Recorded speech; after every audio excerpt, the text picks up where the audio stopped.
Bonjour, everybody, and welcome to another episode of the Lunch Table Podcast. In this episode, we are reviewing Napoleon from Ridley Scott, now out in theaters. Check it out. If you haven't already, there will be spoilers ahead, so just keep that in mind. We got a lot of thoughts to cover because this is a long movie, guys, and I hope you enjoyed it. But Akram, let's get into your thoughts. Yeah, Ridley Scott's back. I think his last movie was The Duel, which I actually loved that movie.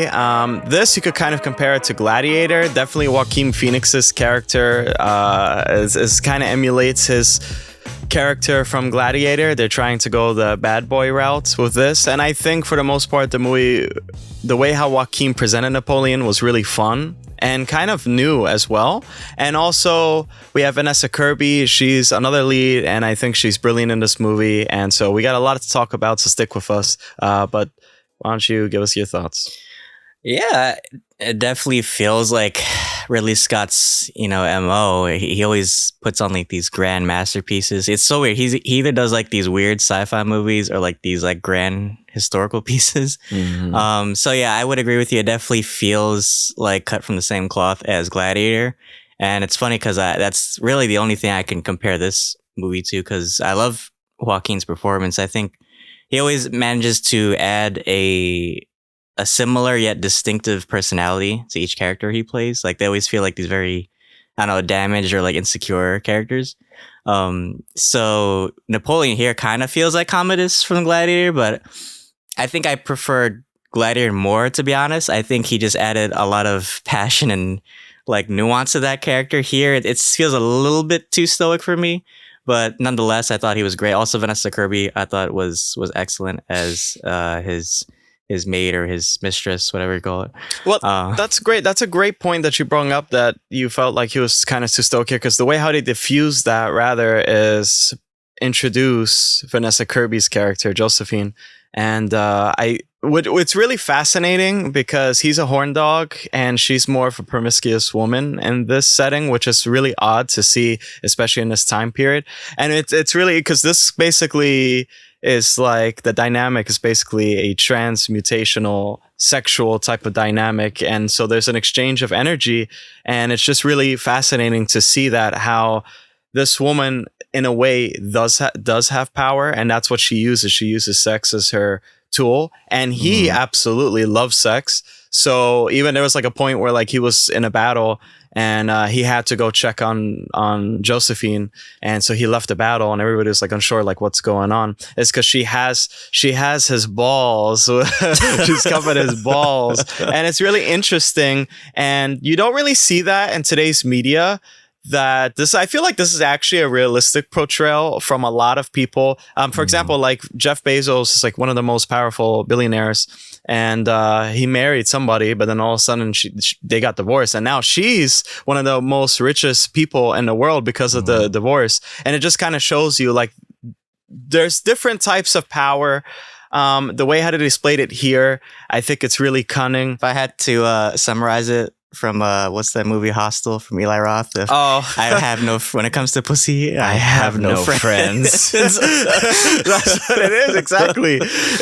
It's really wild. I did not expect that to see this in this movie. This movie also has, I just want to get that out of the way, this movie has a huge pacing problem. This movie doesn't feel like it should be 2 hours. I think this movie would have been better if it was about 3 or 4 hours. And we do have an extended cut.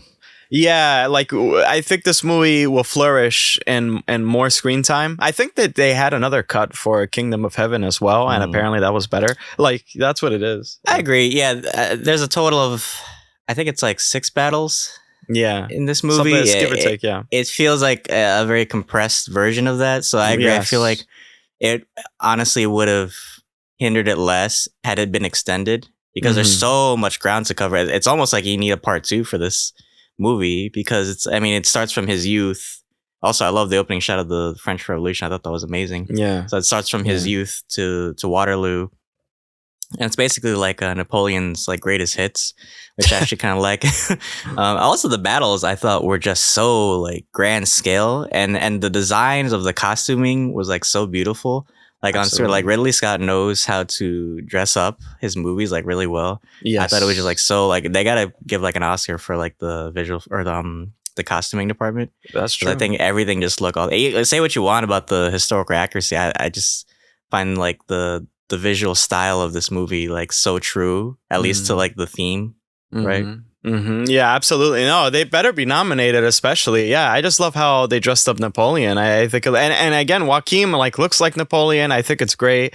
I think the battles, especially, that's a big part of the film. I think it's really raw and gruesome and gritty the way how they approached it, and then the color grading, and then you see like all the just the aftermath too. And I think that was a brilliant thing that they did that, because it kind of like immerses you even more into the experience. It keeps it more realistic. And sometimes you get a little confused because the movie takes place over sort of a long period of time. It honestly feels like it's like 50 years sometimes because how long the movie is, but it actually isn't. And so what keeps you really entertained is this toxic relationship that they got going on, and also the battles.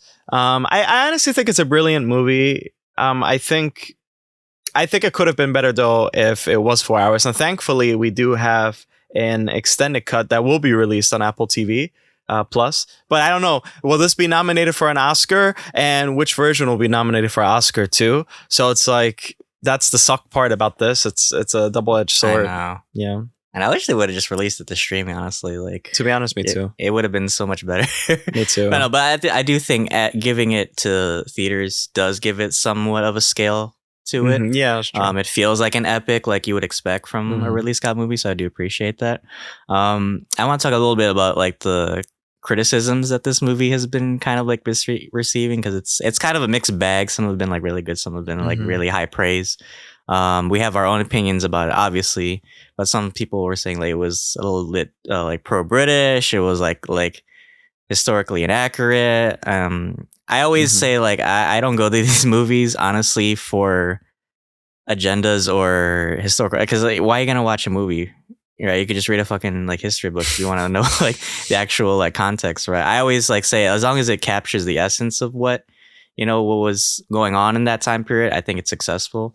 But how would you respond? Yeah, you hit the nail on the head, honestly, because if you wanted to just go to the History Channel, and if they got a special about Napoleon, go ahead. All there right. you go. This is a film made by Ridley Scott. We know Ridley Scott's filmography, and this was a film that had brilliant actors, and they set up their own story. And of course, this is basically a work of fiction, no other way to go about it. I think, I mean, I don't know. I don't know. Like, I wasn't really paying attention to like the pro-British side and stuff. I was just kind of distracted by everything else going on. So that's like really in the details. But I don't think it really warrants that. If anything, really, I think this film should probably still be criticized for the bad pacing and just how slow it can feel until it like ends abruptly. That's probably like a huge thing to criticize it on. But the other stuff, it's noise on the side, really. And I don't think those criticisms will be really remembered later on in the future, right? Because again, every Ridley Scott film for the most part is pretty iconic. So what would you rate this movie? I would probably rate it 9 out of 10. I think it was pretty good overall. I was pretty satisfied. I think the deaths were warranted, as you always say. The only thing that was a little off-putting me, to be honest, was the most obvious thing was that everybody was talking English. Yeah, that was weird. That was weird. Yeah. Because there's some movies where it's like, I actually would have preferred if they use like the actual language. I don't know. I mean, you can't always do it in movies, but I know something off. It's like, well, we watch a BBC movie and or you're watching like a History Channel movie and like, the Native Americans are speaking like perfect English. So, it's like a little like off-putting to me. But I mean, that's just like a preference thing. I think everything else worked. Like I said, visuals were amazing. The cast was great. I think Joaquin really sold this film for me. So 9 out of 10. How about you? Sure, absolutely. I think it definitely warrants a 9 out of 10. And hopefully we can see this movie be nominated. And also, I can't wait to see the Apple TV Plus edition. Maybe, who knows, maybe we could check it out and actually review that too. That'll be a double whammy, right? For sure. But yeah, definitely 9 out of 10. Go check it out in the movie theaters if you haven't yet and you're just found our channel. But without further ado, my friend Napoleon, I don't know how to say it in French. Take us away. Well, guys, if you enjoyed this review, fire away at that subscribe button. And if you enjoyed our content, sub to the channel because we do a lot of reviews on different streaming services. And yeah, we'd love to do a extended version review maybe in the future if they release it. But guys, thank you so much. We have a lot of content out already, so check us out. Leave a comment down below if you enjoyed this movie, or if you didn't, let us know your thoughts. But until then, guys, first of all, happy Thanksgiving. Oh yeah, the happy holidays are Thanksgiving. coming up. And until then, thanks for having lunch with us. Pourquoi? Why? One. See you guys.